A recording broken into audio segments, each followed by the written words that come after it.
Badass. That's all I gotta say, man. I love that song so much. Such an awesome intro. Thank you again, by the way. It's really nice to have that to put on the start of these things. No, not a problem, dude. Not a Yeah, problem. It's all. Yeah, no, I get it, man. You got to have something cool like that. So gotta. It's yeah, just I. no issue with whipping them up for you. It's always Yeah, fun to kind of do. yeah. I'm too. I don't know any the first thing about how to do that stuff. So it's you're my guy for the time being. Listen, as a starving artist, I have become, I don't want to say the greatest, but I'm pretty darn good at being a musician on a budget and trying to figure out stuff without. I mean, it'd be nice to spend the money to have all the tech and whatnot, but you know how it is nowadays. Life is Yeah, very, very, very expensive in this modern age, but you especially when make you have it. a family. Like I got 3 kids, Yeah. and my wife and I, you know what I mean. Like plus we got 5 fur babies, we got 3 dogs, we got 2 cats. Not a lot of money to go around. Nah, I only have one, and I know what you mean.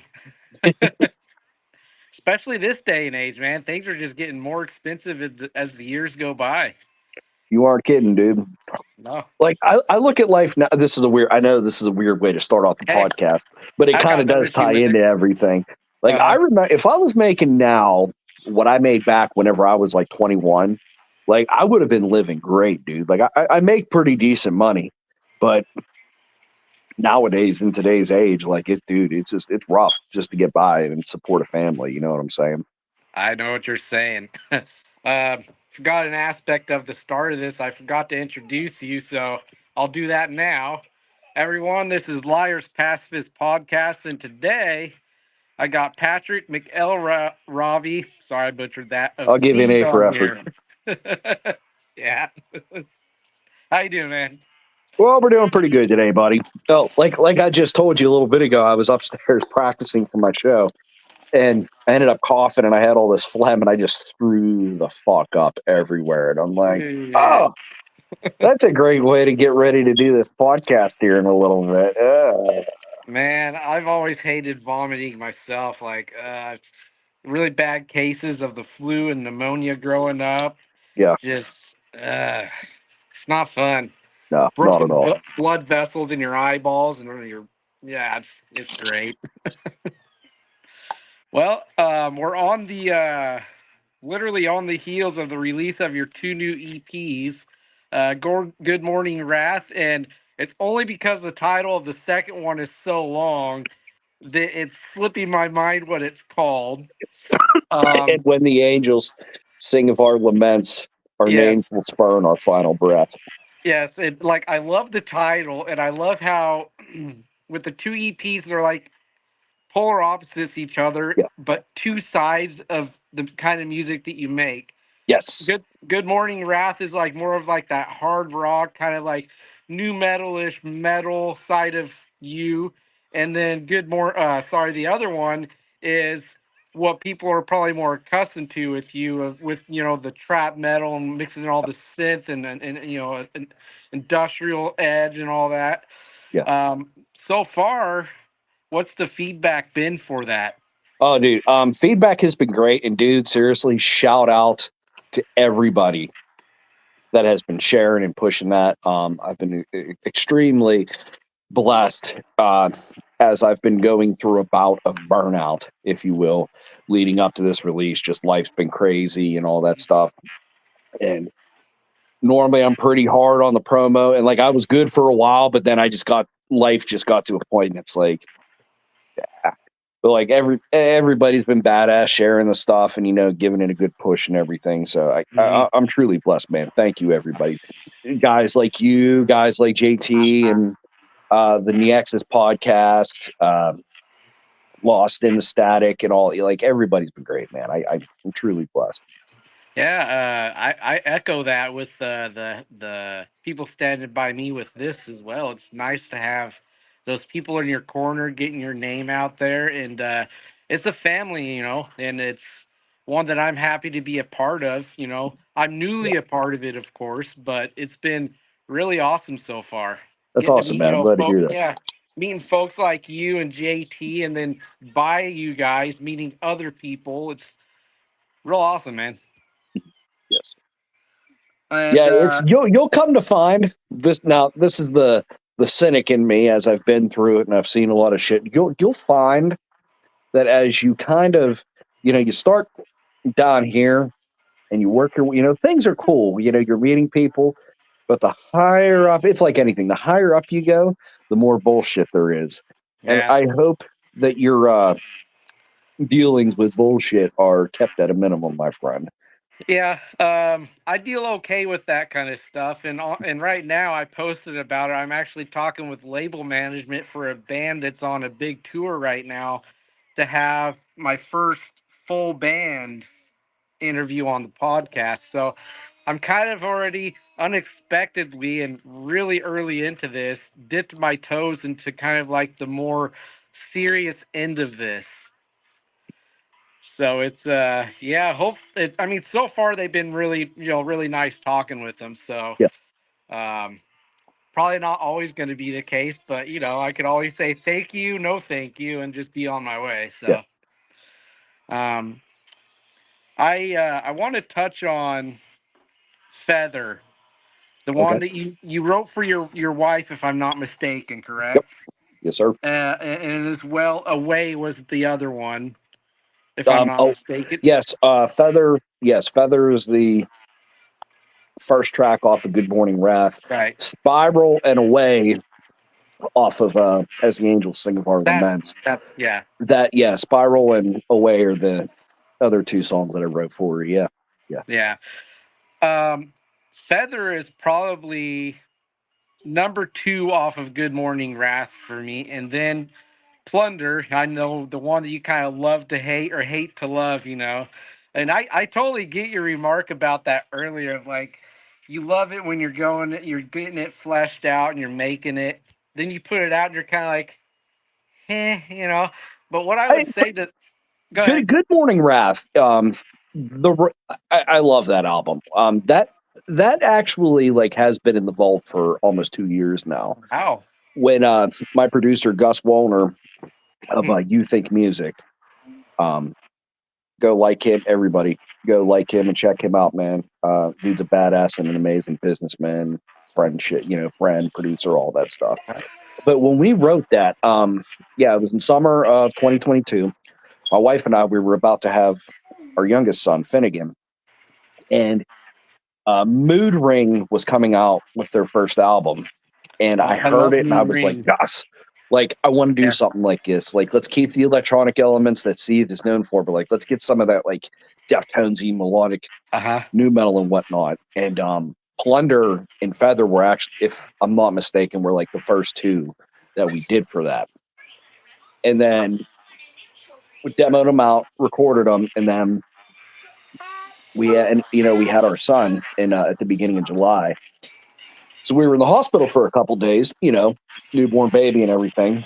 We went home. We were home a couple days, and then I ended up spending a week down at Children's Hospital with my oldest child, Lorelai.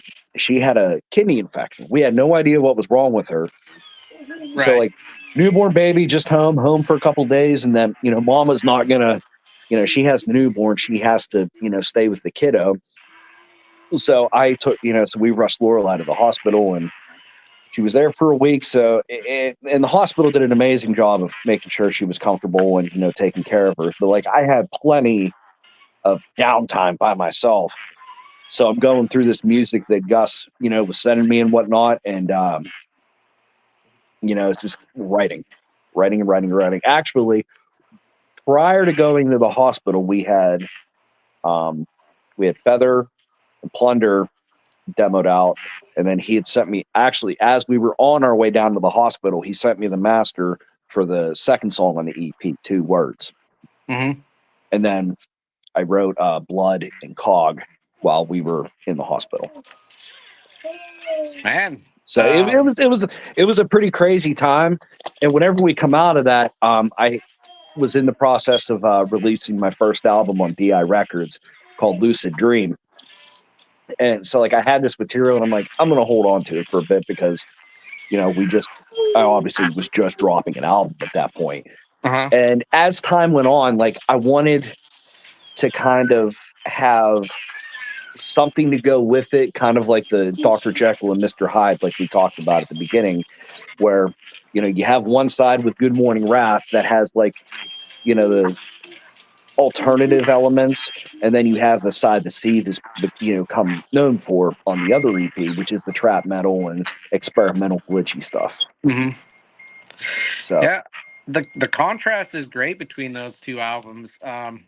What I really like about the way you approach what you do is like I feel like you've got like a really well suited mind to be able to kind of like dial or not dial in, but delve into those sides of you and oh, thank manage you. to really have them balance out. You know? Well, a lot of time because I was originally a guitar player before I was a Oh, really? vocalist. I didn't know that. Yeah, no, yeah. I've played guitar for years. That was my first love.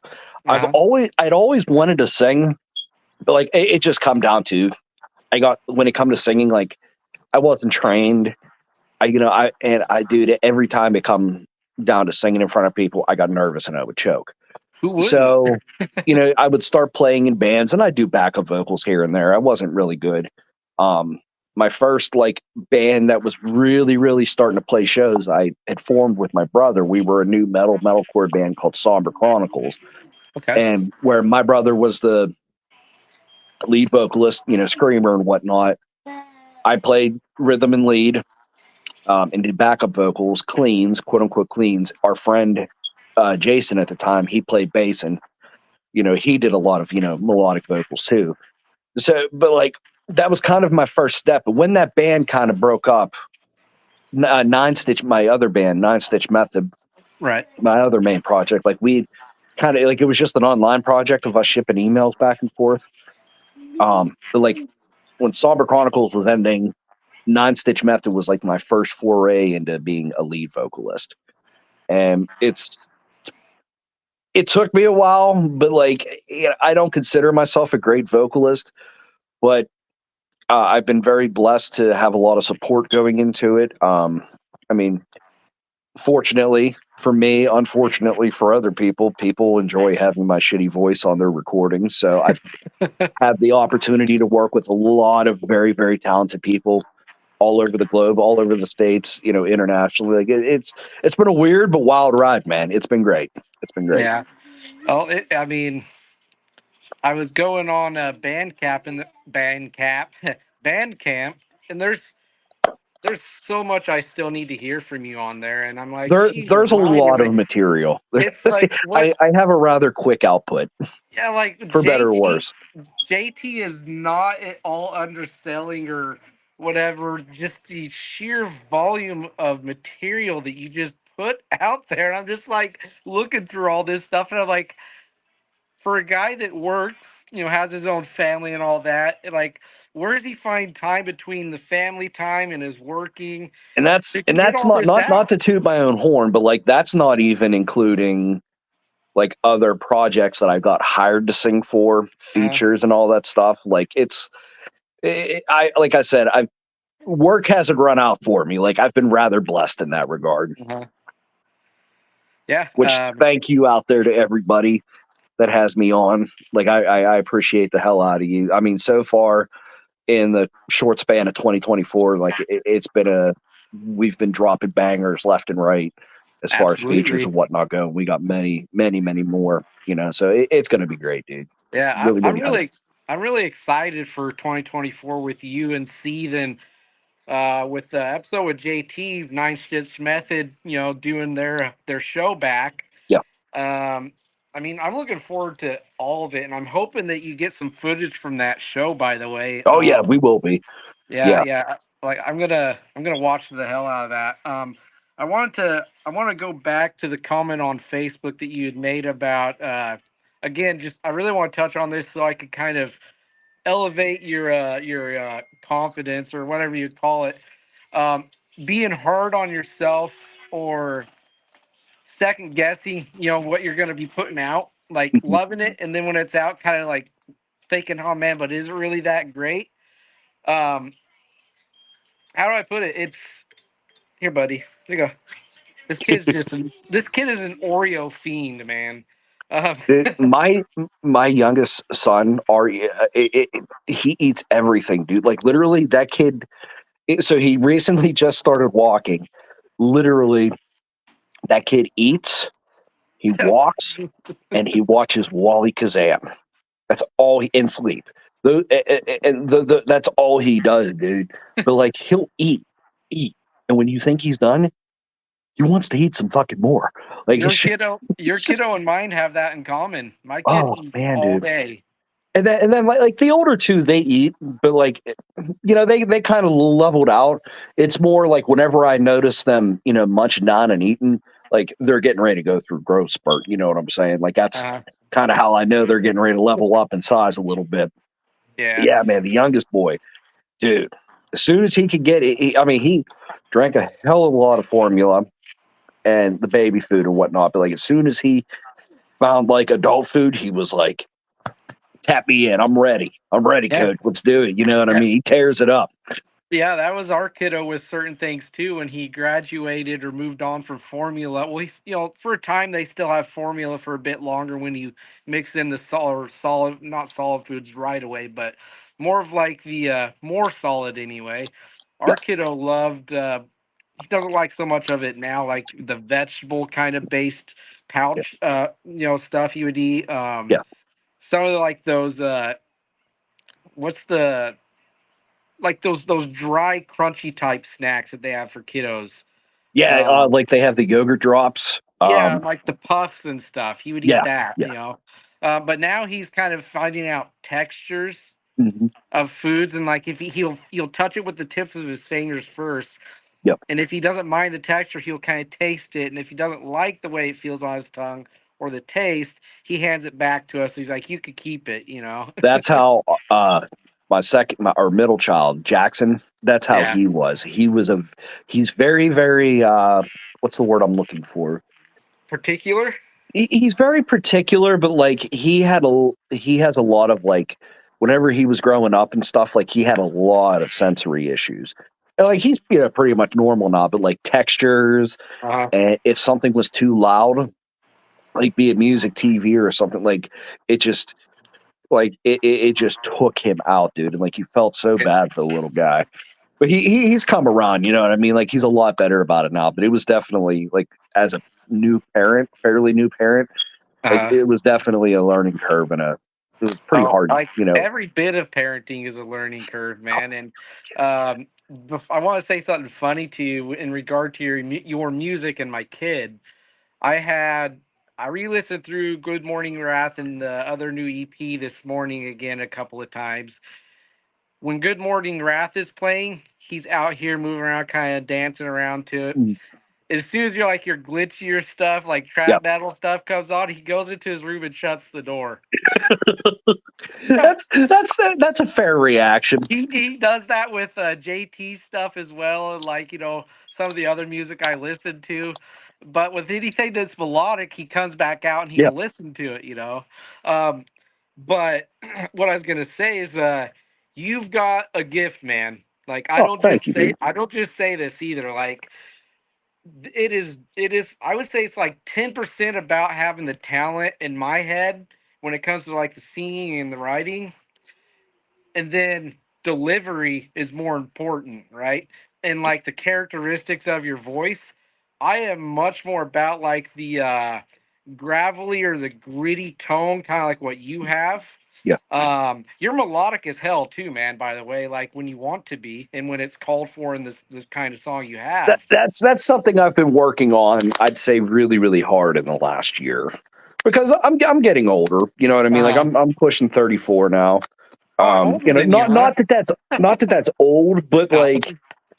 like I don't want to like I do like really really heavy songs here and there.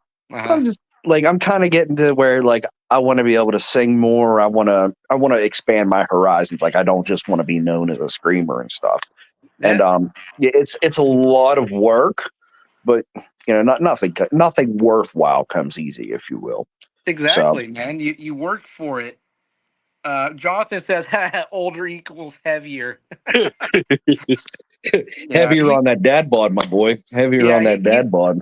he's an awesome guy. He's a guides front man that I talked with the other day. Yeah. Yeah, Oh yeah.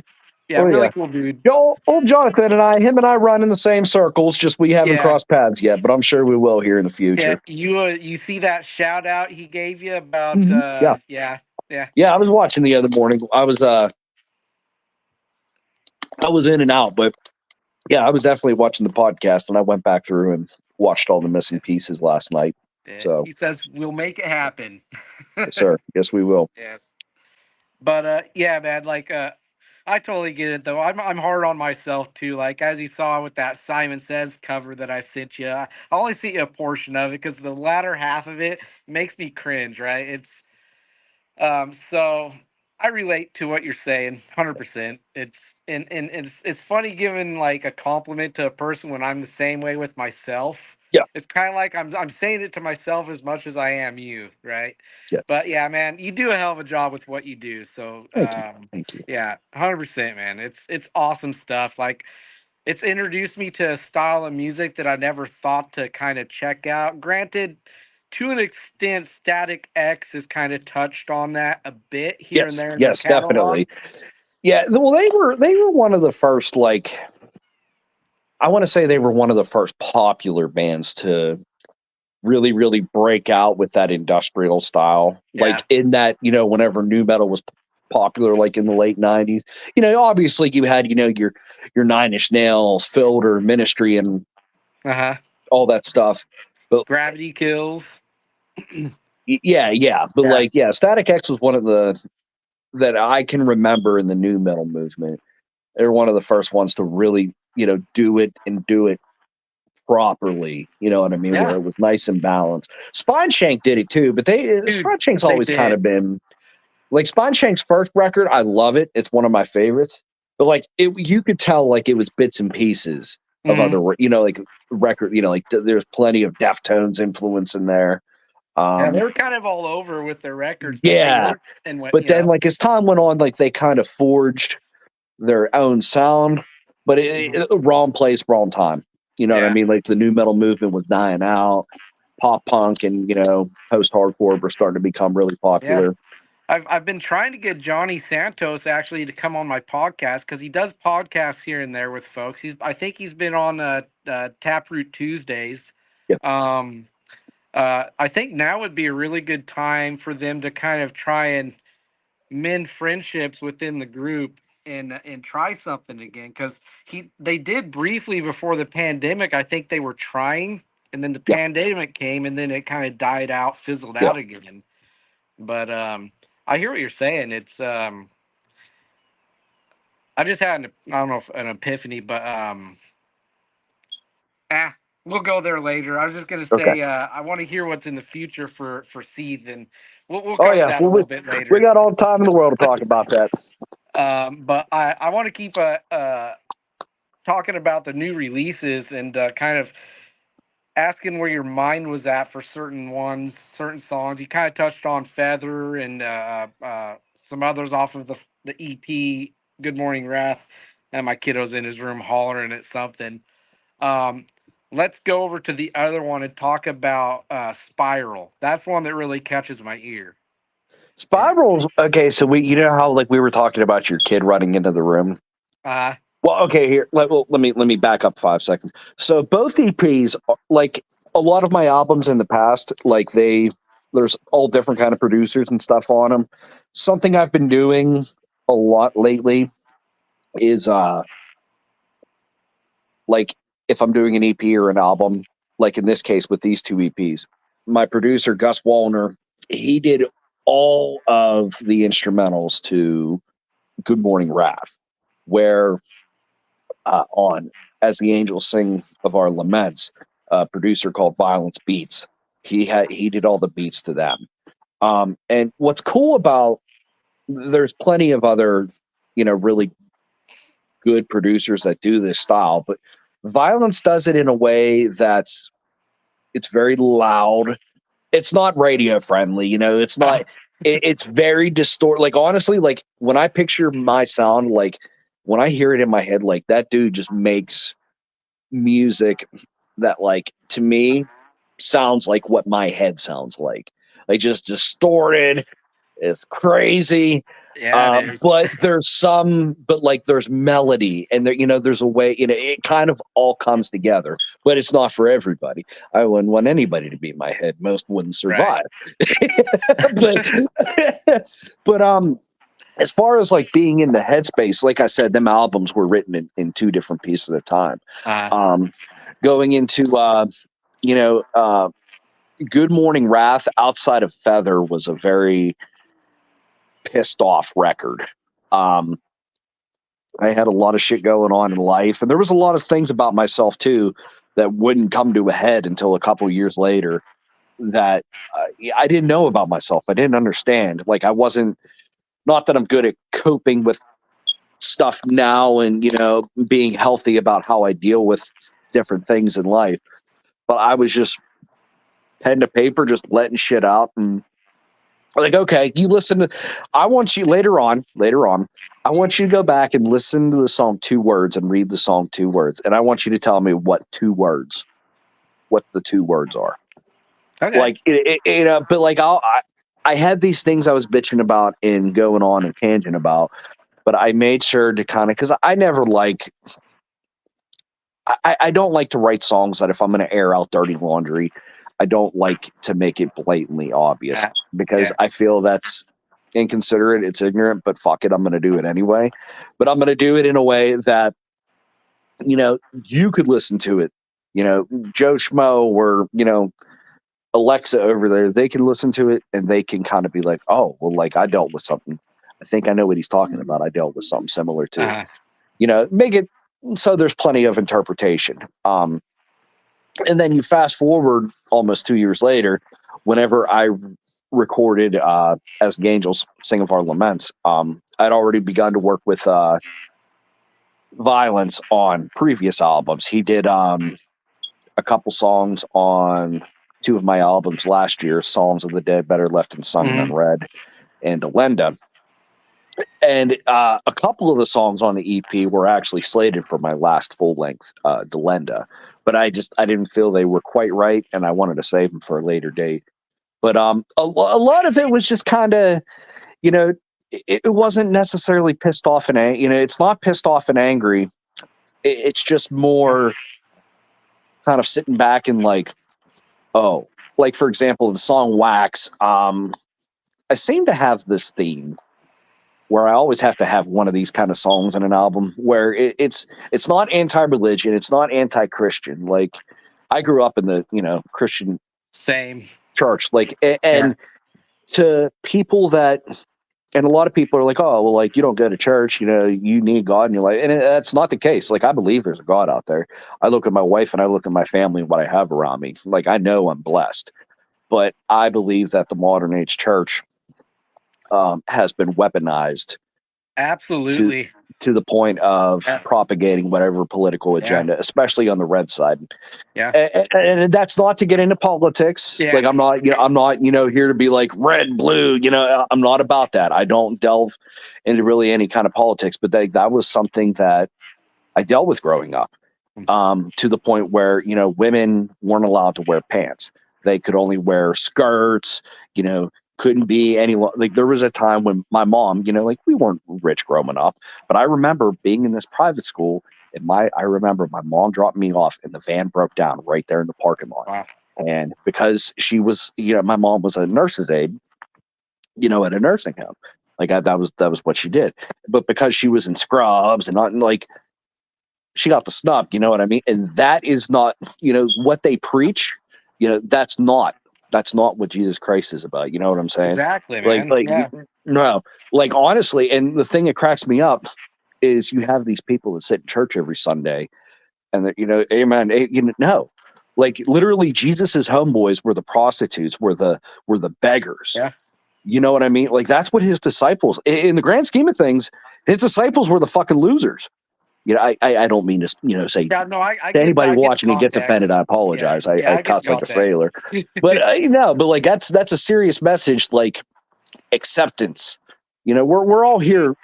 for only a little time on this rock. Like, say whatever message you got to say, but you better be able to back it up, and you better, Yeah. be a shoulder, be the helping hand. You know what I'm saying? Yeah. That's that, but like that's kind of what Wax was. That's sort of what Wax delves into, and then you kind of get into the second song on that EP, Beneath, where Beneath is more about not letting whatever traumas that you have dealt with define you, like learning how to tear that barrier down so you can connect with people and so you can grow as an individual. Hmm. um spines Spines was kind of a weird one. I really don't remember what that song was actually like. I think it's the opening line, the opening lyric is, I mourn the death of this innocence. Like, I think it's just kind of looking back, like after you've been jaded, and Yeah. just kind of looking at the overview of, A plus B equals C, but how the hell did we, Yeah. where did it get mixed up along the line? You know what I'm saying? When you're Speaking looking in the of, pattern of self-destructive behavior and all that's that stuff. that's my favorite song off of that one too, by the way. And it's that opening line is basically kind of like the reason why, because I reflect on when I was a kid all the time, and like then going through the years and growing up. So I really relate to that line, and I completely kicking the door in his room. Um, I'm there with you with that, man. Like the Wait, world, which song are you talking about? the one that you were just speaking of, um, Spine, number spine. three. Yeah, Yeah, yeah, yeah. Um, so like, cause like I'm this really positive guy, right? I'm pretty, most of the time smiley and happy and stuff, yep, but ditto. inside my head, there's a constant battle of dark thoughts and like wanting to just shout in someone's face because they're doing something that doesn't make sense to me. And Yeah, like stuff like that, the older you get and the more you start to pay attention to it and how people treat people, yeah, that's where you start to get jaded, and that's yeah, when you start to just like almost turn yourself off to the world and just sink into yourself and just be closed off. So I've actually worked on recently kind of pulling down those walls more and being more open to people, you know? So that's relatable stuff, man. yeah. Yeah. So Yeah, life's rough, dude. it is, man. Like Yeah, my number one my number one rule: don't break the rule of the universe. Don't be a dick. yeah. I mean, let's be honest, it's hard not to be a dick sometimes, Oh, dude, if we all are, we all are. you know, everybody has, oh, that's going to sound bad, so I'm not going to We say all it. got their moments. Yeah. But yeah, so what's the freaking Delinda? I wanted to touch on that one a bit. I'm thinking of your not old material. You said that was your last full length, right, Delinda? Yeah, yeah, that was released Um, last August. Yeah, I'm that's some of my favorite stuff that I've heard from you so far. And you're gonna have to forgive me. Like I've always been the worst person for remembering like just a lot of things and like song titles, mhm, remembering that and like certain like sounds or just things in general in my life. It's always yeah. been a challenge for me. Um, and if I back out of this to go look at to get my train of thought, this will probably kick out. But would you mind walking me through some of that album a bit? Because I really want to hear if you could recall some of your inner thoughts and just some of what you were going through at the time making that one. So, how do I want to put this? At the beginning of every year, like I kind of get a game plan, and I'm really, really terrible at letting. Like, typically, like if a band's dropping an album, they don't do another album for another year or two. Mm, They drip out the singles, then they drop the album, then they play that out, they tour that, but it's a gift and a curse. Like, I've always been a stone cold songwriter. Just, some, and with C, like where, for example, in 9SM and in other bands, in the past, like it's not just me writing. Like, you have an idea, cool, but then you have to take it to the other parts. to get them components to finish it out. Where Seethe, like, because Seethe was born out of COVID, out of the COVID era, where it was like, oh shit, we're not going to be able to get together and practice and Right. play live. Like, what am I going to do? So that's essentially where the project. I'd always wanted to do a project like this, but going back to, I never had the balls because, like, if you're in another project, like, you have people in your camp to be like, yo, you're on the right track, keep going, or like, like, go back and, do better. They push you to be your best. Where Seethe, it's just me. And when I started doing it, it was just a matter of learning the craft and what I wanted to do. Yeah, like anything, growing pains. Um, where was I going with that? Oh my god. No, it's all right. I get there all the time. I'm just like, what was I even talking What about? what was I even ranting about? Why Only what was the question? I'm only 37. Your thought, where you were with Delinda, kind of like your what you drew from for the Oh, okay, writing and okay. stuff. Yeah. Yeah, but all right, I'm just gonna start with Delinda. So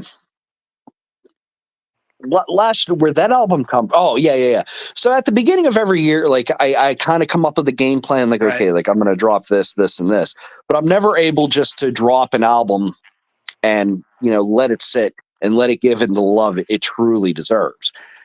So but I'm always, so I dropped Delinda last year, and I was like, all right, we got Good Morning Wrath. And it finally occurred to me, like, what I wanted to do for the second half of Good Morning Wrath, which was As the Angels, Sing of Our Laments. And I started putting it together and writing about it. And how Delenda come about was I was putting together the album Psalm. And sorry about that. No worries. So we were finishing Psalms up. I had, and at the time too, I was working with Bill from Dead Prophet Alive. He's based out of Connecticut. Um, he hired me to do lead vocals on his EP. So we are working on that and finishing that project up. And like I had the idea for the album Delenda, but like I didn't know where I wanted to go and what I wanted to do with it. So I'm getting ready to drop these two albums, the Dead Prophet Alive EP and Psalms of the Dead Better Left Unsung and Unread. And I injured my shoulder, and I was off work for about 2 months. And there's the old saying that the devil's playground, an idle mind is the devil's playground. But life wasn't bad. Like, I just actually, the morning I had my mental breakdown, like, I'd heard back from the doctors and stuff, like maybe some PT, just rest, no surgery is going to be required. So like I was happy, you know what I mean? Because like I didn't want to be laid up, for 6 months with a bad shoulder, especially with a newborn and wanting to play shows and all that. But a lot of things, like with my uh, depression and whatnot, like really, really came to a head. I lost my damn mind, dude. And I describe it as being there, but somebody, like, I can see everything, I can hear everything, but it was like somebody was doing the talking and all that for me. Hmm. Like it was, I had a crazy mental breakdown. I was suicidal. I had the plan and everything, and it come down to like you're going to go through with what you're going to go through, or you're going to go and get help and sign yourself in. Right. For me being my, like my wife, like she was like, for me and for our kids, please sign yourself in. And so that's what I did. And that was hell. Oh my God. But I signed myself in. Um, so while I was in there, like I couldn't, you can't read. I mean, you can read, but you can't like write down or listen to anything, but like in there, the idea for what I wanted to do with this album, that being Delenda, that all. So whenever I got out, and came home, uh, I wrote and recorded the EP Room 409. I put that on my birthday last year as kind of like a yay, we didn't kill ourselves, and we made it around the sun one more Yeah, time, got the other side of it. But I we got into working on Delenda and whatnot, and we put that out. And that album, mainly what it was about was just I kind of took different things that more or less trigger me, and different kind of phobias and issues that I have, and I wrote a song about. Each song dealt with a different topic regarding mental health. Kind of like So that's episodes. pretty much where that album come from Okay, and was born out of. that's pretty It was a deep. dark, dark, dark, dark, dark Yeah, release. deep and dark. I mean, it's I'm a big believer and supporter in dealing with, I guess, your demons, so to speak, and like your inner turmoil in any way that helps. Internalizing stuff typically does not um, serve any good purpose to It's internalize a things. cancer, dude. It It's a is like, and cancer. I'm not I'm I'm not guilty, but I suffer from doing that all the time, Hmm. internalizing stuff. Like I still have trouble opening up with certain things Yeah, and being absolutely. vulnerable, but I tell myself I need to meet if I expect to really put those things to bed and be better for it. And and later on in life they won't resurface. Exactly. Exactly. Um Jonathan wants to know what your approach to lyric writing is. Approach the lyric writing. Yes. Okay, so I kind of talked about this on the off the stage podcast with this last night. Uh-huh. So I've written lyrics in like a lot of different ways. Um, you know, like I said, I'm a guitar player, so like there's getting the riffs figured out, and then writing that way.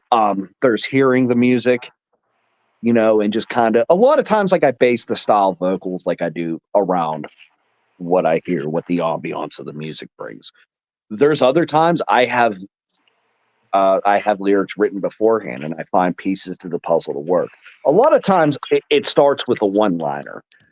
Typically in just about every song, there's always a one liner in the lyrics that kind of brings what the essence of the song is about. Um, but like with guitar, for example, be it myself or Nine Stitch Method, like I'm not the best shredder in the world, but like I know my way around the guitar. Like I could be at work and I hear like a riff in my head.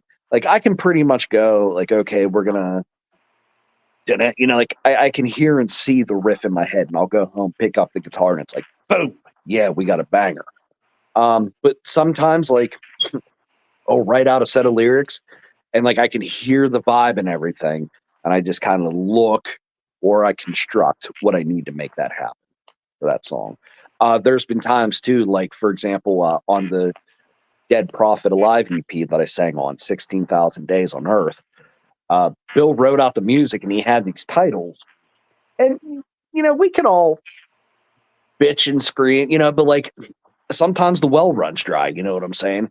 So, like, what he did was he would give me the song title for what he wanted it to be. Sometimes he would have a topic, but most of the time I would just take that lyric and I would just work it into the song. And, like, I would craft my way around that. Hmm. Uh, Uh, yeah, it's kind of just wherever the inspiration hits. There's sometimes I'll hit a patch where like I can write for months, and for the most part, it all be But then there's other times like it doesn't matter what I do; it's just kicking a dead horse, and Yeah. everything is forced. And another issue, being somebody that is as active as I am, having multiple projects, doing collaboration and features. Um, I seen it. Okay, so you remember when Stain's self-titled album come out like back in 2011? Uh-huh. Do you remember the documentary for that?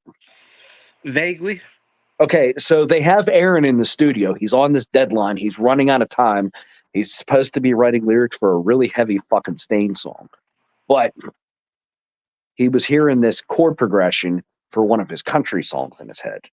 He sat down, he wrote out the fucking country tune, and he was like, see, I'm over here trying to work on Stain.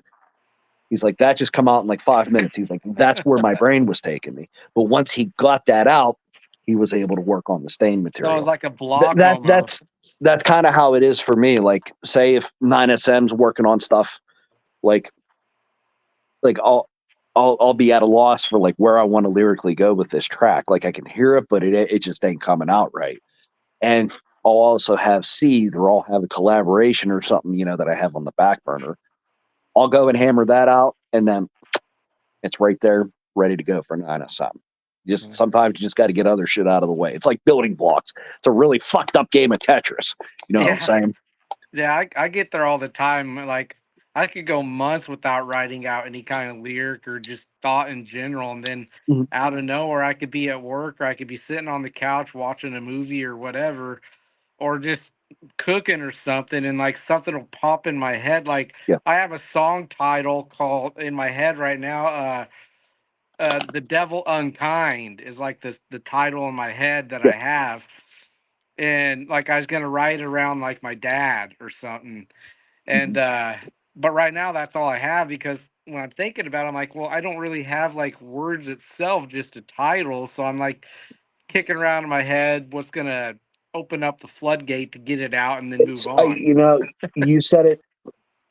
You said it the best right there. And what I mean by that is, um, when the time for that inspiration comes, the universe will let you know. Hmm.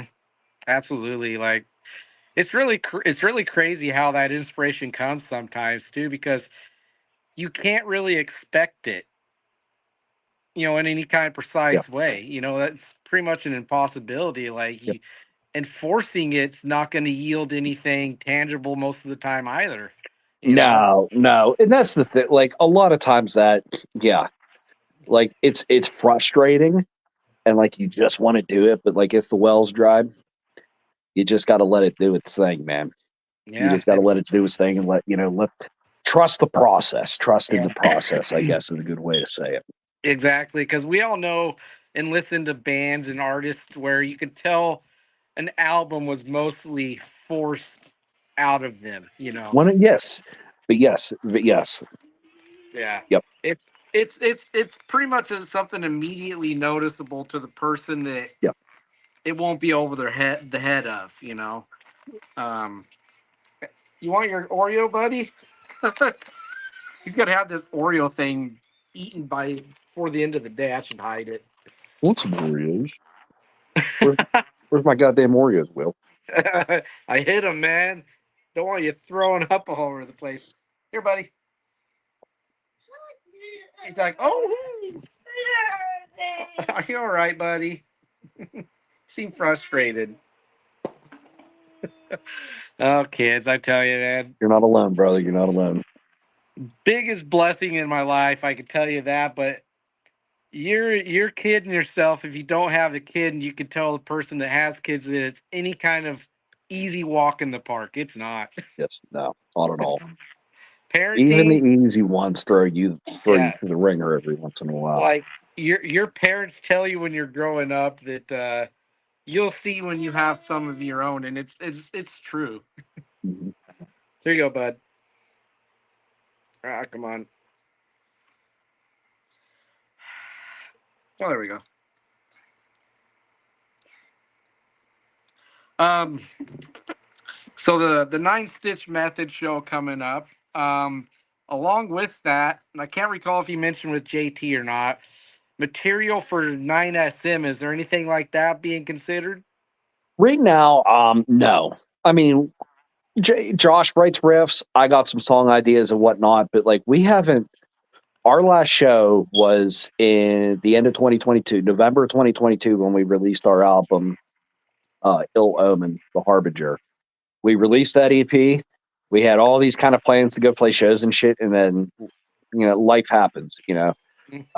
Just kind of fell apart, and we didn't break up, and that's the funny thing too. Everybody thinks like, oh, like he's doing Seethe all the time now, like not necessarily, like there must have been bad blooders, and which couldn't be further from the truth.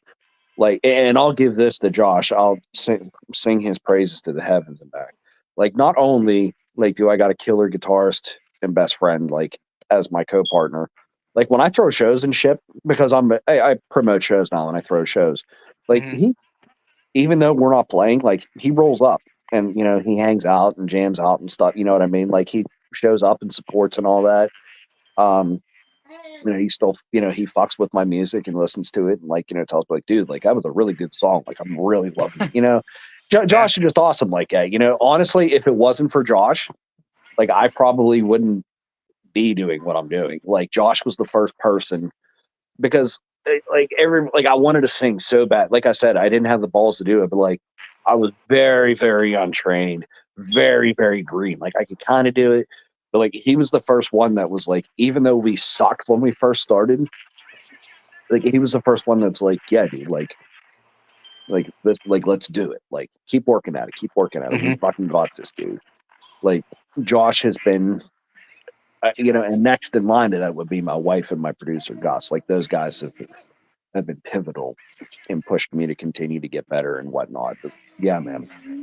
But as for right now, no, man, it's just life was crazy. Like for example, I had two vehicles. We went down to one vehicle. Josh had a car. Then his car died. So like, and there was like a 45-minute gap in between us, So you figure for a practice, you're putting in at least an hour and a half worth of driving, Well, Uh-huh. no, 3 hours because 45 minutes up, 45 minutes. Yeah. So, but it was just on the back burner. And, now life has kind of come back around to where we can get the ball rolling and start going again.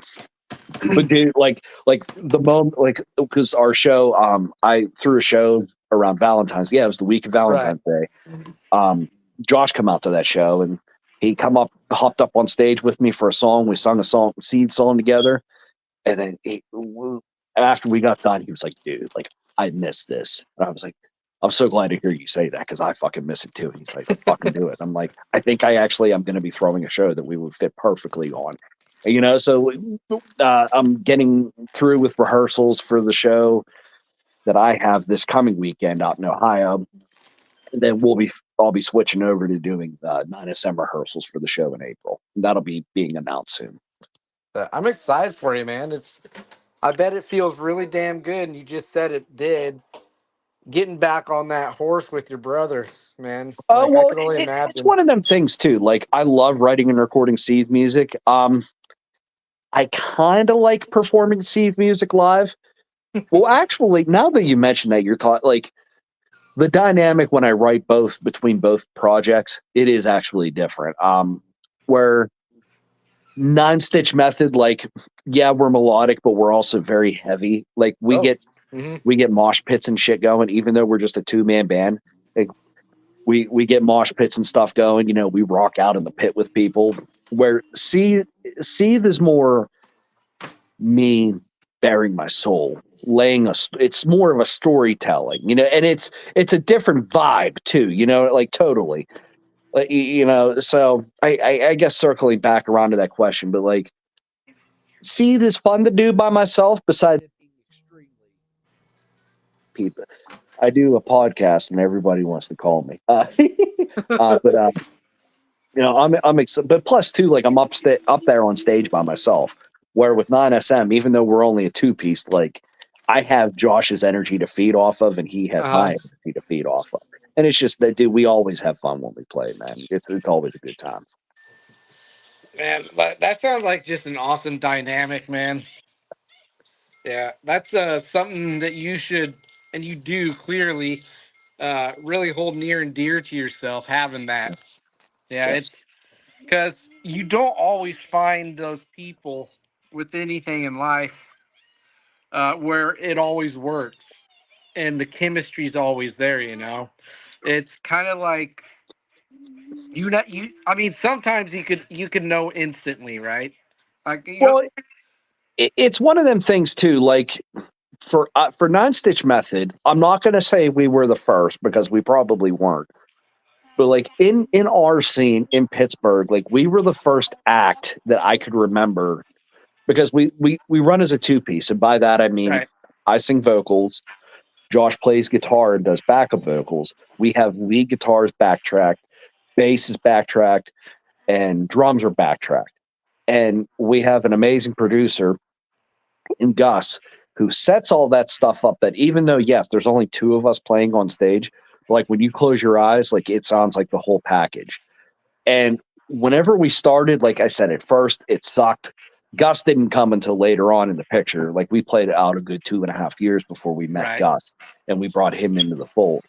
But we were the first band that was going out there and rocking it this way that I knew, and then we started opening up for bigger acts too, and and as time went on, like we get messages all the time, like, "Hey man, it's really cool how you guys rock.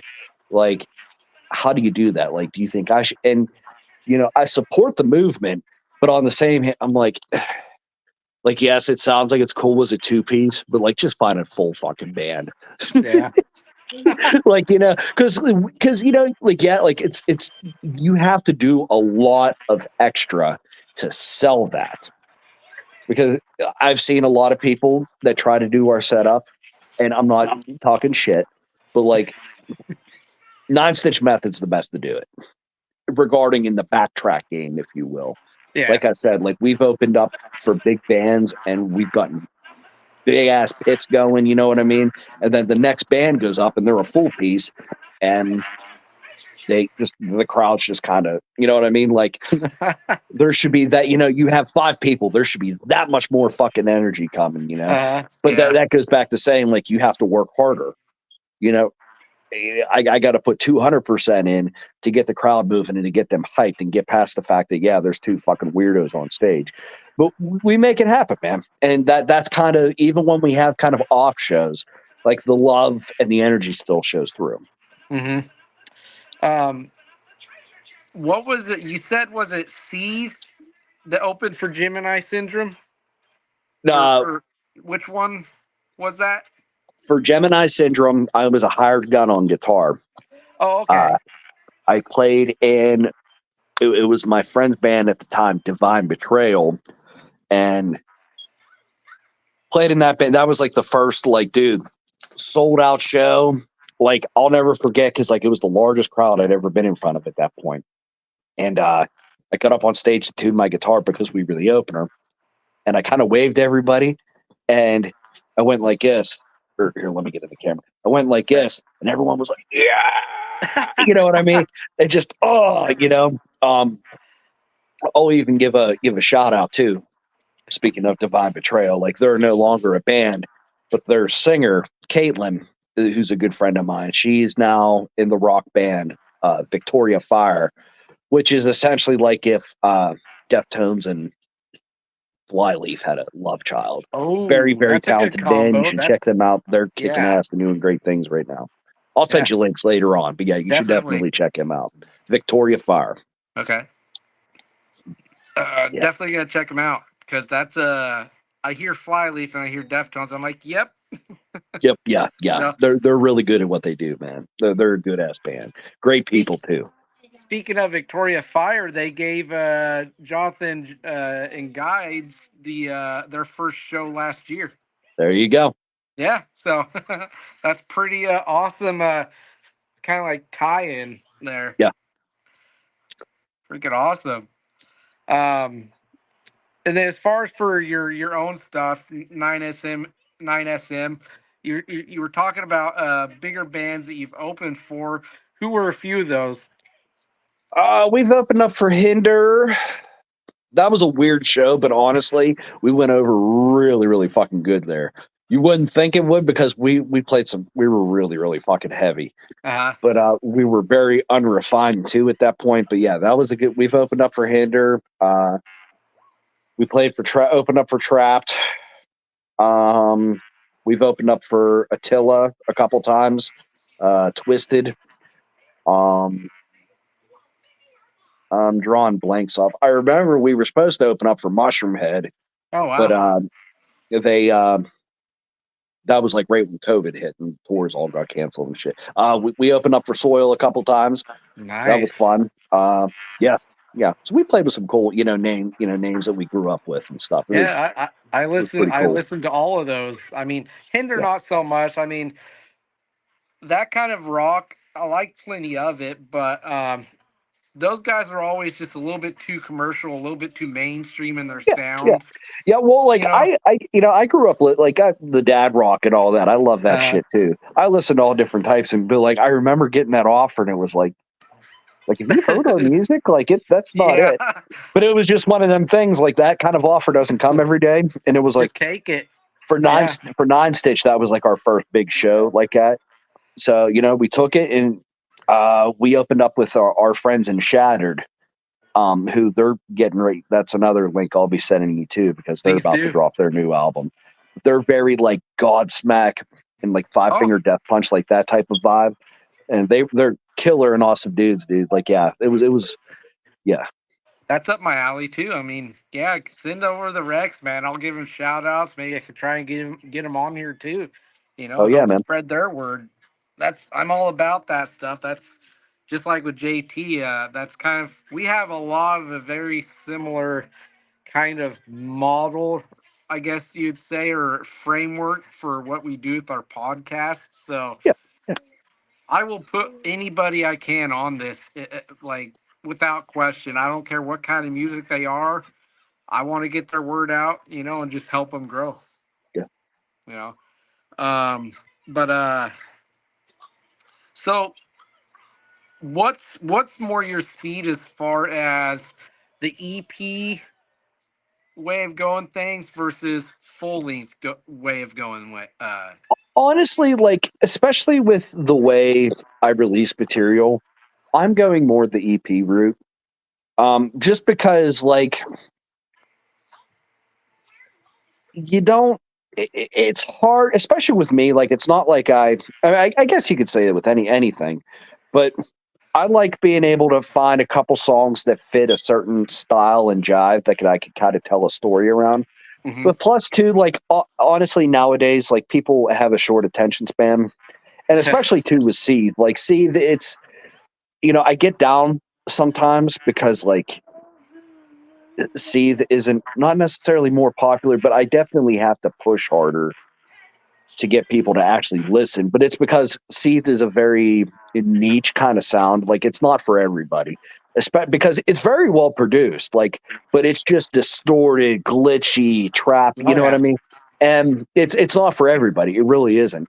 But I like EPs. I think I'm going to stick with that format for a while because, like, for example, back in January, I dropped it out of nowhere. Cavalier Dualities. It's just a 3 track, short bing bang and boom. You know what I mean? And it has some replay, but I feel the shorter it is, the more replay value there is. And that's kind of Hmm. what I'm going for. It's easier to give all the songs more. Hi, sweetie. It's easier to give the Hello. songs the love they deserve, if you Yeah. will. No, there's testament to that. I mean, there's times where like I listen to an album from a band, and let's say out of like the 10 or 12 tracks, maybe about half of them will be super solid, and then the other half you could tell were just kind of more throw in. So it's Yes, kind of yes. it's kind of catching on more, especially today, going that EP route, because it's like you said, it's just easier for things to remain more focused. And Well, the so, other thing, like, too, like how I was talking about, like, with because, see, like I said, it's a very niche kind of sound. hmm. Like, sometimes less is more. Like, if I Hmm. give you three Yeah, really, really solid tracks, you're gonna like that. If I give you 10, where 5 are bangers and then 5 are just kind of, you yeah, know what I mean? But, like, with yeah, a short run time for me, like, I feel like I could grab a listener quicker and better with that versus giving them a full, you know what I mean? yeah. The full lineup, I guess you could say. No, I was gonna say personally for me, I think especially these days, as much as I do love a full album, I am finding that I'm liking EPs a lot more consistently. Mhm. You know, um, all for the same reasons you just went over. Yeah. And I don't know why it almost feels like it's not taboo or maybe stigmatized in the industry to do EPs. Well, that's kind of the way, like, whether anybody wants to admit it or not, like, that's the way the world is going. The entire Yeah, world has a short attention span. Like, if you're wanting to watch something, you're more likely to click on the 30-second clip versus the 10-minute clip. You know what I'm saying? yeah, Like, that's just the way the whole world as a whole how we're kind of being wired moving forward. Uh-huh. It's just the way, and especially with the rise of social media and TikTok, and you know what I mean. Like I'm guilty of it. Like Yeah. I don't want to sit there for 45 minutes scrolling through TikTok and watching reels, but like it just hooks you and you're like, oh, okay. Yeah. Well, I watched the like I don't know how your head works, but my head's like, oh, okay, like that was a minute. Like I can go on to the next one. I And get then trapped before in. you know it, you're like, holy shit, an hour just went by. Where did it go? Yeah, It just go. I get trapped in that loop too. And just from some insight into this podcast thing that I do, the average amount of time that people tune into these when I'm live could be anywhere between 45 seconds to 4 minutes. You know, Yeah, so and it's not exact because I don't know. People are doing when they go into this. They could be at work. They could be cooking. They could be shopping or something. Who know. And then some of that could also be is they see something else and so they start paying attention to that instead. You know, okay. it's I'm funny. Like, go ahead. This is probably the first time this has happened on your podcast, and it's unprofessional as shit. But do me Hey, a favor, go take care talk of for yourself. like talk for Yeah, 30 seconds. I have to pee so fucking bad, my bladder's you going to go explode. ahead, man. I That's will all be right. right back. uh, Liar's pacifist first, right there, everyone. Funny stuff. When you gotta, right?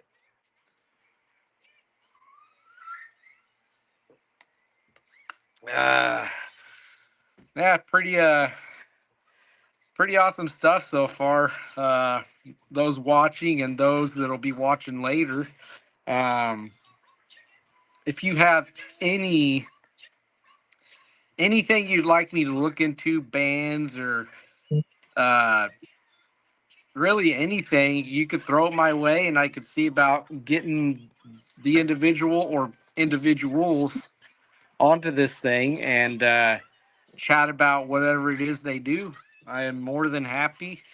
Um, and yeah, it's a lot of fun doing this stuff. I'm very happy I made this choice to pursue a podcast type format centered around the music and mental health when it's the topic.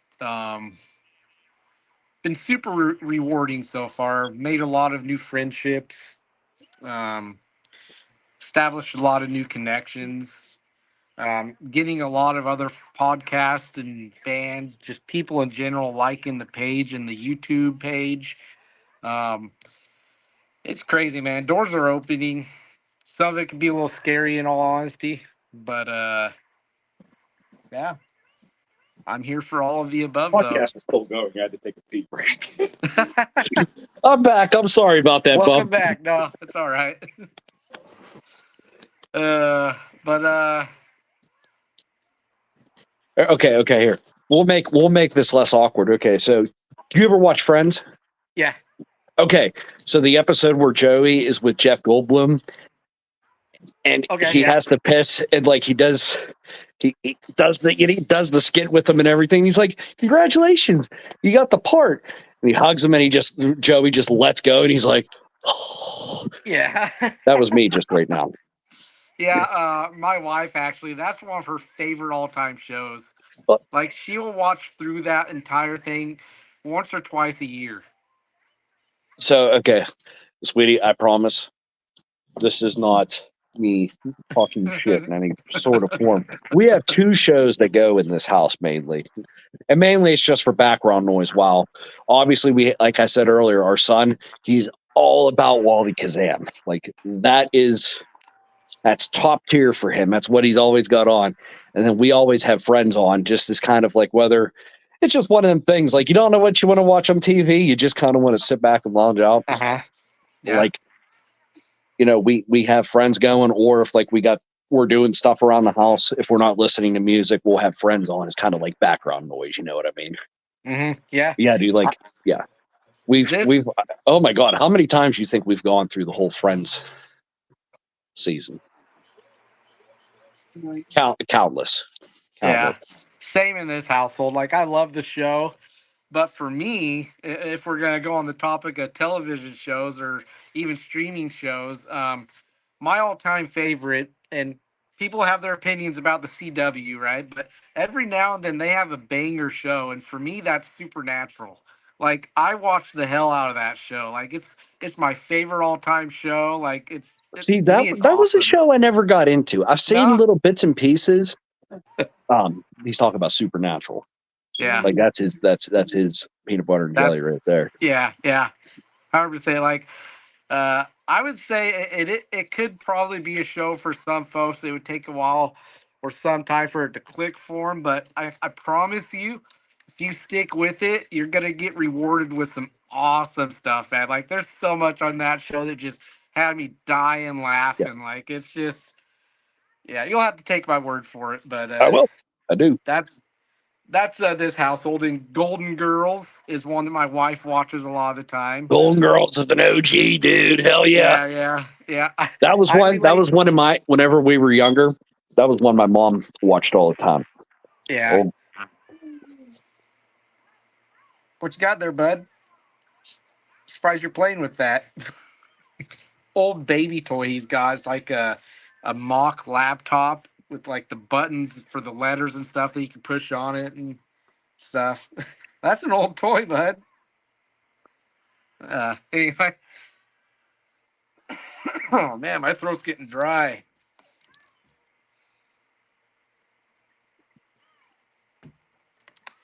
Have you? I haven't looked. Music videos for Seethe. Like, is that something that you've tackled before? Because I honestly have not looked. honestly, like I've been getting that question a lot lately. Um, I want to do a music video, but at the same time, it just comes around to timing. Dude, you got kids. You want Uh how huh. many kids did you say you have? Just one. Just one? Okay, so Just you're one. not Yeah. even there yet. You're Not not with. even fucking there yet. Okay. So I'll put it to you into perspective. Okay, so I work shift work. So my shifts go from 12 hours to 14 to 16. Typically I work 12 or 14 hours a day. My two oldest kids, they're about to be 10. Well, Lorelai's about to be 10, Jackson's 7, going on 8. But like they're both in scouts. Lorelai is in competitive cheer right now, to which we travel for events and whatnot for that. During football season, she's a cheerleader. Our son, he's got baseball coming up. Um, Jackson's got baseball coming up. Lorelai's got softball, and then they'll have football and cheer. And but like, there's always like we never sit still long, dude. Doesn't Um, sound like it. and then you throw on having the baby and that in there. It's crazy. What the fuck was I even talking about that I just went on that tangent? Music videos. Oh yeah, yeah. Yeah. So then it comes back to like, okay, I have this time available. Do I want to rehearse? Do I want to practice? Do I want to rehearse? Do I want to write and record? Or do I want to go do a music video? So typically I pick the other two, and then I'm just like, I'll just do. I keep pushing off doing a music video. Hmm. Um, I want some point I'd like to before the end of the year get with my man Cletus from Skies at Terra and his production company Last of a Dying Breed to do a music video. Like we've been Yeah. talking about doing it forever. It's just a matter of funds and timing. The first time I heard Blood, I could picture a music video happening for that Oh, one, dude, like 100%. easily. That's a sick track. Yeah. That was on like whenever I dropped like that was like the first single that I dropped where I would get messages like, dude, well, like that's like I got the warm fuzzies and whatnot from people's response to that track. I got a lot of love for that song, which Yeah. it's a banger. I'm not It's even like I try not to be cocky about shit, but that song is a certified banger. Like it from the is, moment man. I recorded it, I was like, yes, When I told you I was listening at work through your music, Blood came on before your EPs came out with yeah, had that on it, and that's when I told you that your music has me wanting to run through walls at work. That but song was the one I just finished listening to, and I think Quill was before that one. And I'm just like, I just wanted to get up and just run through something, right? yeah, just got Which that energy. that's one of the best compliments a musician can get. So I'll take it. I'll take it and Yeah, I'll run with it, old boy. yeah, hell yeah. It's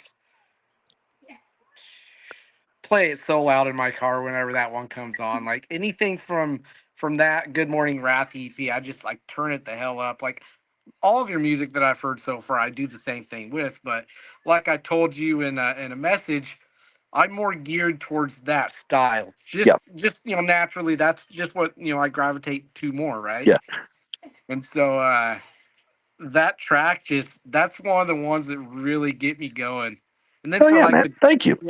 the glitchier stuff, it's stuff like Spiral or stuff off of Delinda and that I've heard and like man, like I'm finding a whole new appreciation for that kind of music. Like I was talking to somebody at work about Seethe because I think it was my boss because he knows I do this podcast and he said, "Hey, who you having on here?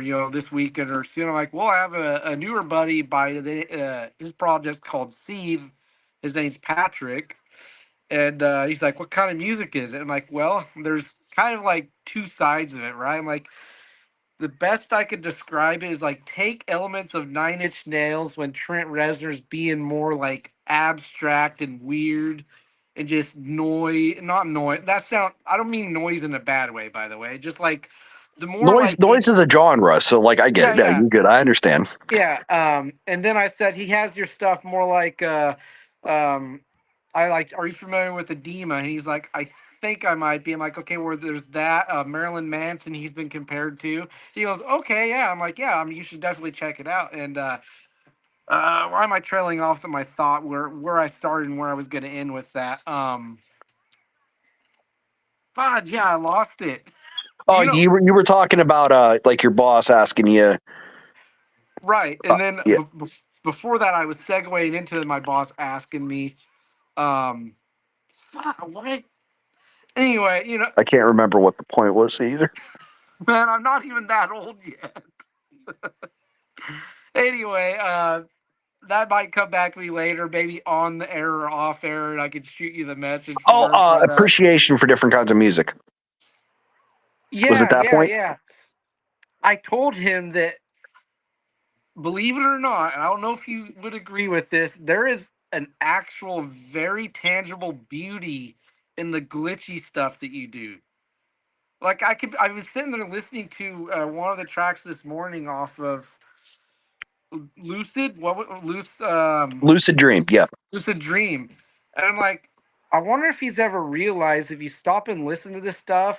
I mean, sure, to other people, it might just sound like a bunch of stuff thrown together, but there's some like really beautiful, like just atmosphere that are built into those tracks, Oh yeah. man. Well, that's like that's where I get off. That's why like I get excited. Like I gravitate. Like I can hear it. Like there's a. I'm trying to remember what song it was. It might have been Quell. Actually, you'd mentioned that. Hmm. Like Josh, like I was showing Yeti. We were on a drive, and he's like, "Dude, that is really cool." He said, "I don't understand how you come up with the vocal patterns for the rhythms and whatnot." And I'm like, you have to. Sometimes I said sometimes it's easy, but sometimes, like in this song, like you have to listen. Uh, Like a lot of times, like the snare or the bass drum, like that's kind of my cue to where I know how to tee off. Kind of like how like Damon Draymond is so rhythmic in his vocals. Like I kind uh, of like I have to listen to that. And I'm like, okay, like that's where the flow is going to come from. And then whether or not like it's more heavier in bass, or if there's like a really good melody in there, like that kind of gears to where mhm. I take it vocally. Yeah, I mean, completely honest, man. Like it's there's some like really beautiful things going on in that Thank you, man. Thank you.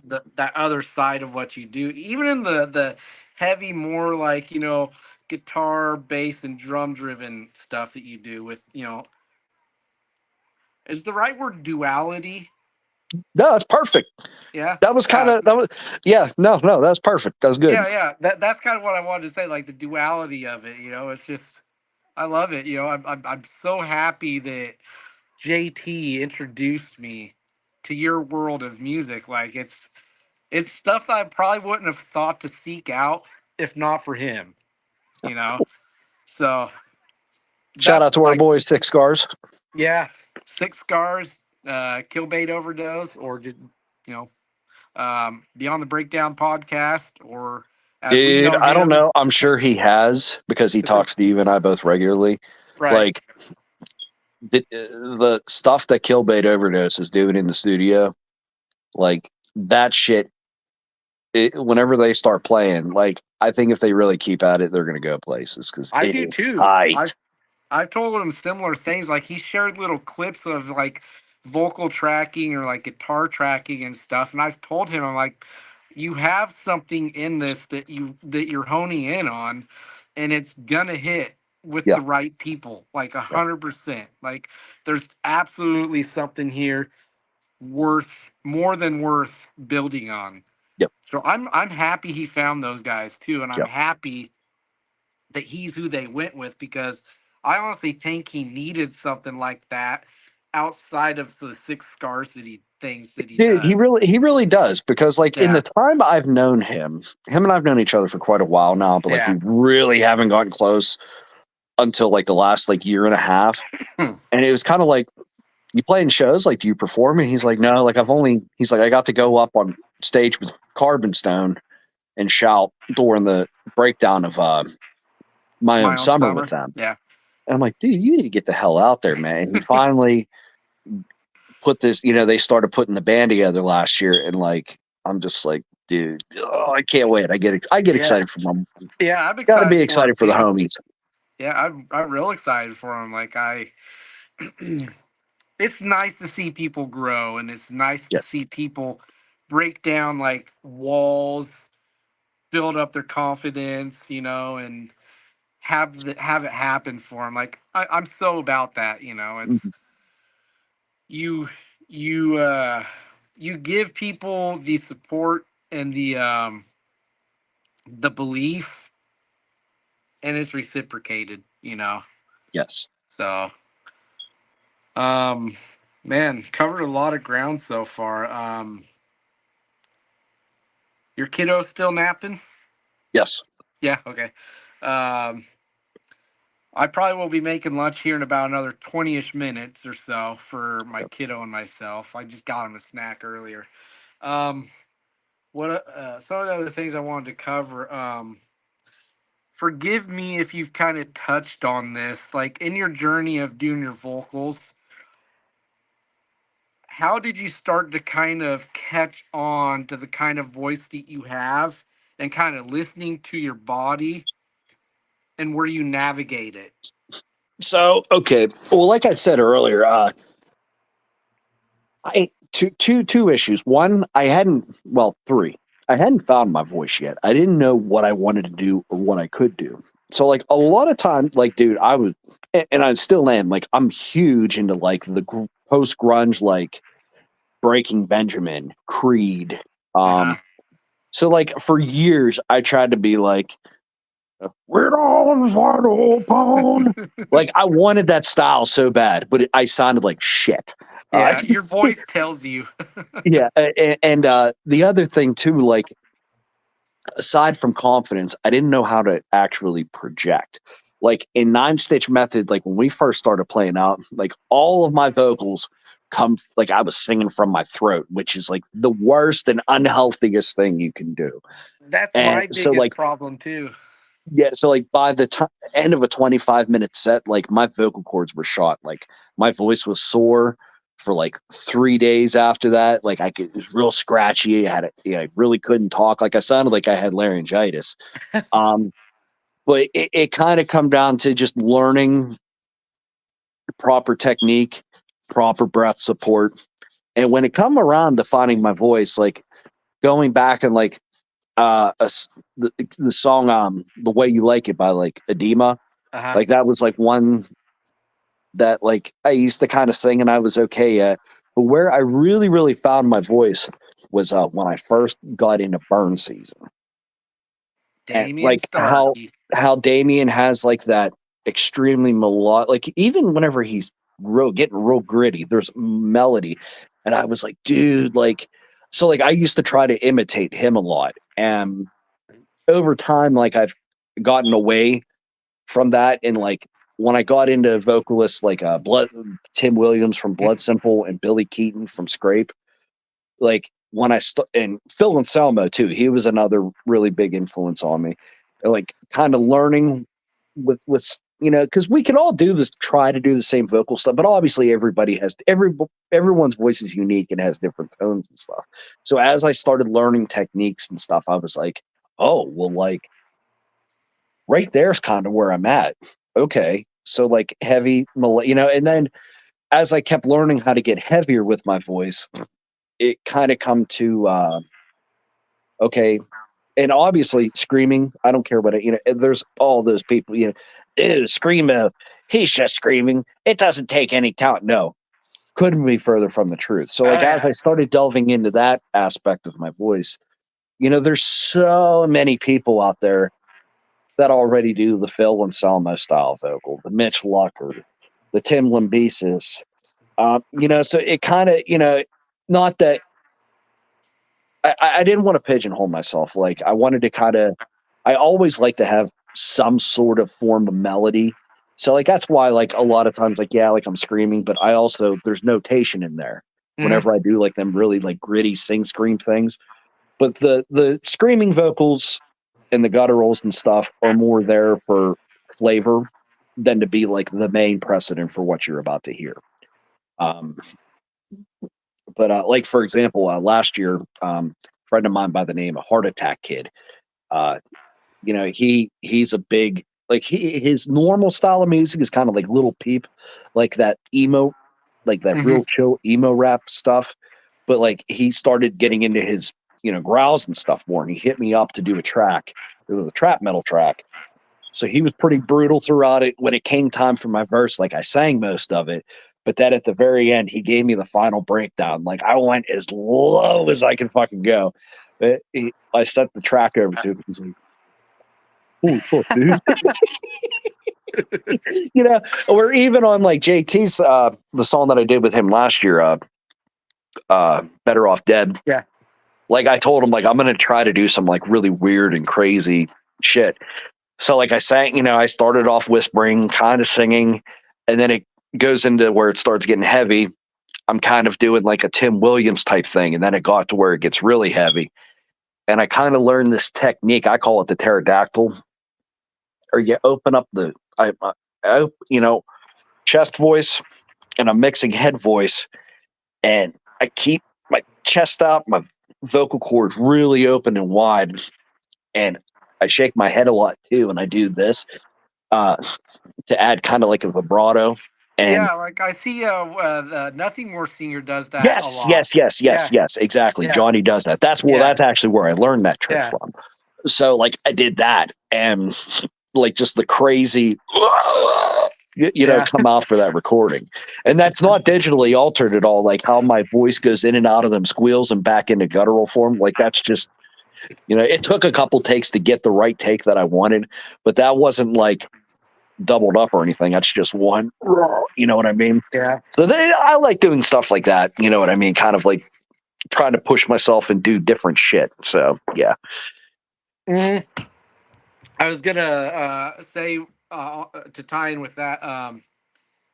When you find out things about your voice and you do things like that, they're kind of not normal yeah, with your voice and stuff.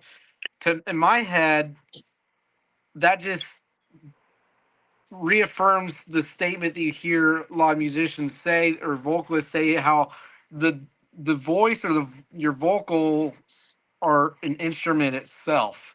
yes, 100. Like percent like me, I struggle with what you mentioned earlier with 9SM about singing from your throat. Yeah. That's my biggest issue right now, and that's where you hear a lot of my straining in that Mhm. thing that I sent over to you. Like if I sent you the full thing, you'll know exactly what my Yeah. problem is in that, and it's singing from my throat because I've been doing my own like self-taught vocals for like a really long time, but I am still so amateur as far as when it comes to the proper ways of doing it. That's I would say honestly, the hardest vocal technique I've learned. And honestly, it's one of the things that even still, even after play, like I've gotten better at being a little more consistent live. But like we were talking about that sing scream with the Uh-huh. upper register and like the hook for blood, for example, like it, like if you hear that, like you're thinking, oh, like that dude's pushing really, really hard to get that tone. Honestly, the complete opposite. Um, you almost, and it takes a long time to learn like that, like we said, that Damian Starkey, that even like Wayne Static's kind of Hmm. vocal, like you're Hmm. not pushing, actually quite the opposite. You're trying to hold yourself, because you have to hold your breath control a certain way, and you're not pushing, it's almost gliding up over the back of your vocal cords. It's a really weird, it's technically fry vocal, like that's what it is. Hmm. But it does take a long time, because your head tells you, oh well, like I need to push to be like, but that's really not the case, and you can fuck yourself up. Uh-huh. You know what I I mean? couple of weeks ago, I was. You are you familiar with the band? They're kind of like a punk rock, hard rock mixture. SR-71. Yeah, yeah, Yeah, one of their biggest songs was "Tomorrow." yeah, Well, yeah. they have yeah, that's such a good song too. Another song off of that same record is "Broken Handed," and I Mhm. told this to JT in a message a couple of months ago. I actually really hurt my vocal cords hitting the high note in the chorus of that song because I don't know how to do it the right way, but I forced my voice to do it. Well, And there's that's another thing too that people that are untrained don't quite understand. And like when you're listening, well, we'll say tomorrow. Tomorrow is a really good example of uh-huh, that. Like that chorus, like that's not just that dude singing at. Like there's multiple layers, and there's multiple layers that'll be singing the same melody line, but they're doing it in different styles. Like they'll hmm, be singing it with clean chest voice, you know what I mean? Like and pretty, you know what I mean? But then they go back and then they're just like tomorrow, like there's all in mixing it, and there's just so much that I think whenever people start, trying to mimic records and recordings, like they kind of get tripped up there, like, oh well, like uh-huh. I don't, and that's why sometimes some singers, end up like they sound kind of thin live. They don't sound bad, but they just sound kind of weak in comparison. Yeah. Lord knows I'm guilty of that. A lot of us are guilty of that. Yeah. That's honestly, well, going back, like I feel nowadays in music, especially, I feel too many singers set themselves up because they go into a really good studio with an engineer that knows what the fuck they're doing, and but everything's pitch corrected, auto corrected to the T, and overproduced, and they go to do that live, and they're nowhere near good Hmm. enough to replicate that. And that's what a lot of people that don't know that or just understand that when you'll go onto YouTube, you could almost type in any band or any artist, type their name in for a live track that they sang, and in those comments on there, you'll have professional music listeners, right? That are saying this sounds nothing like the studio version and blah blah blah. It doesn't sound as good, and it's like, well, why doesn't anybody ever think about why that is? There's studio magic, and then there's the live Yeah. platform, which correct me if I'm wrong. There's also a lot more projection that goes on to singing live, right?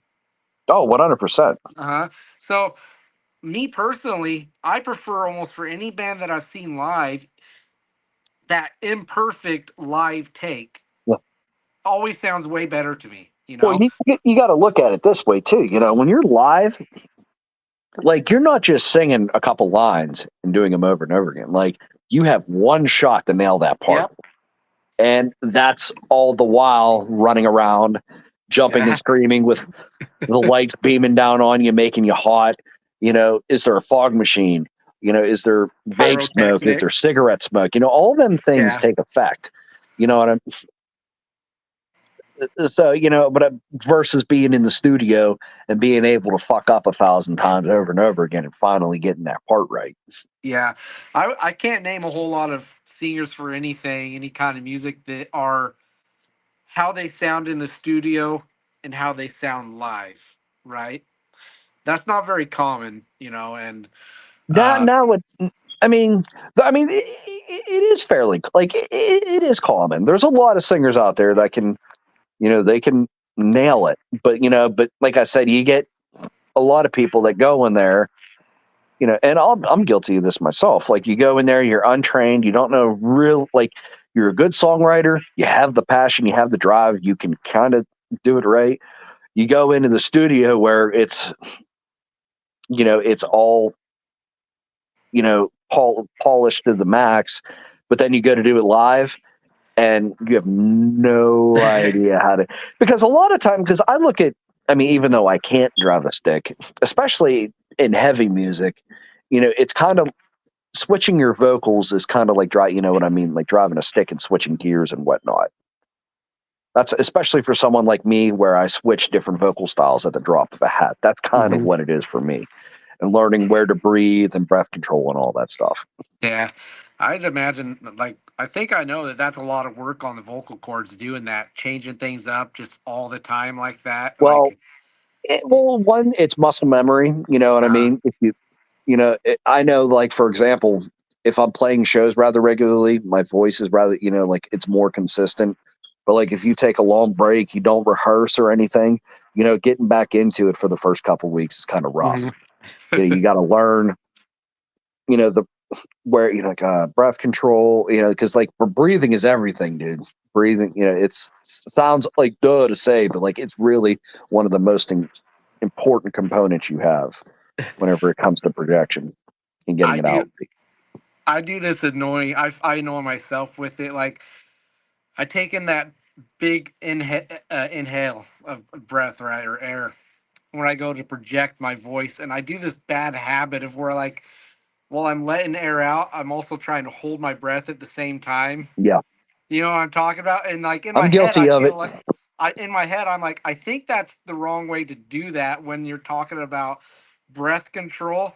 Like, I don't think I really understand completely what breath control is, Takes right? time and a lot of Yeah, practice. so not something I'm expecting I'm gonna get anytime soon, but like Mhm. I know I'm doing that. I'm doing it wrong. Like I know that for a fact. So um, I tried to sing, and I was going to send to you, by the way,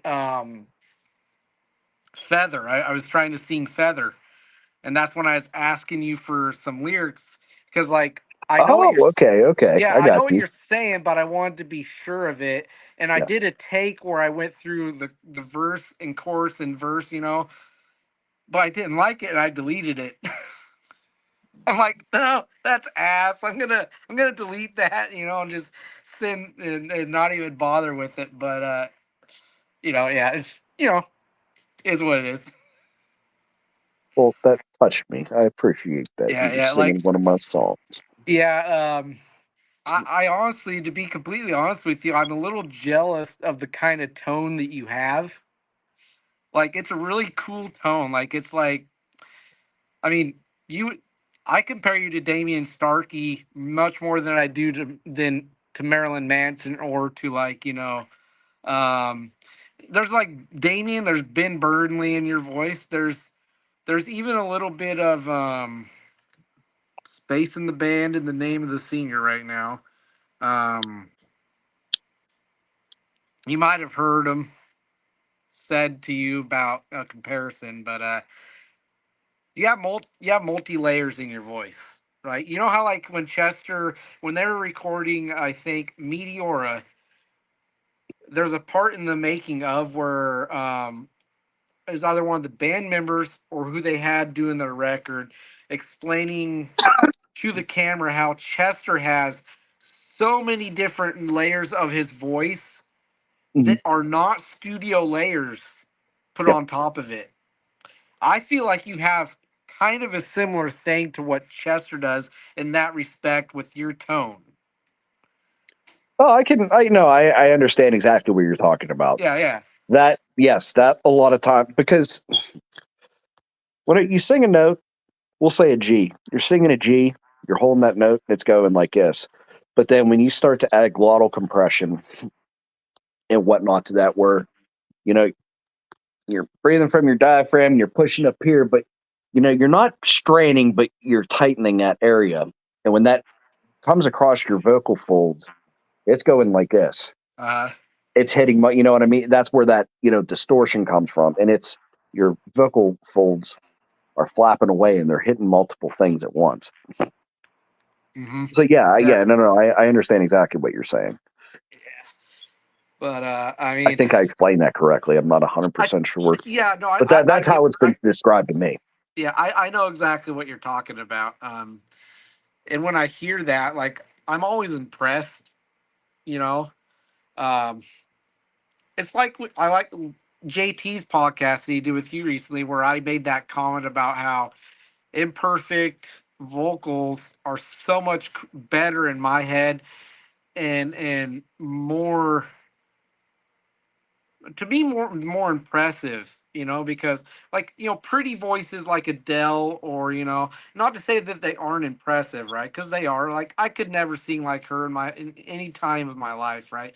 She's flat out impressive. She's got a major talent. But um I would put you in that category of that, like, imperfect voice, not in the sense that you don't know how to sing, but just how you sound when you sing. I prefer that over someone like Adele any day of the year. It's just. But that's kind of why I liked a lot of the records from the '90s, Uh huh. especially the earlier '90s, because like auto or what's the word I'm looking for? Pitch correction technology's been around forever, for Oh yeah. years. But during the '90s, especially during the grunge movement, like Kurt Cobain for example. Not so much in the Nevermind album because that was a very very polished record when Bruce mixed and mastered that and Hmm. did all that stuff.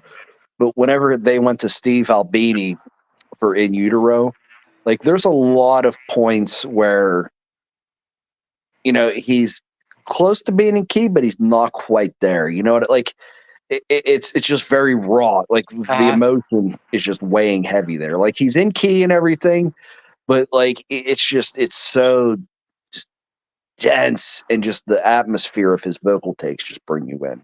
Hmm. I agree. It like, okay, so briefly before I get my lunch made for my kiddo and stuff. In respect to Kurt Cobain, um, I've actually gotten really annoyed in many points of my life when I'm talking about singers that influence me, that I respect, when someone will say that Kurt Cobain had a horrible voice and he didn't know what he was doing. And I'll look them in the eye and I'm like, are you for real? Like, do you not hear? Go ahead. Well, it goes back to that with like different strokes for different folks. Hmm. Was Kurt professionally trained? No, but he did know what he was doing Yeah, he knew what he was in that doing. He regard. knew he knew his voice too. Yes. I like 100%. Like, there's some vocal lines in like Heart Shaped Box, for example, just flat out impress me. Not Hmm. because they're perfect, but just because his delivery. Yep.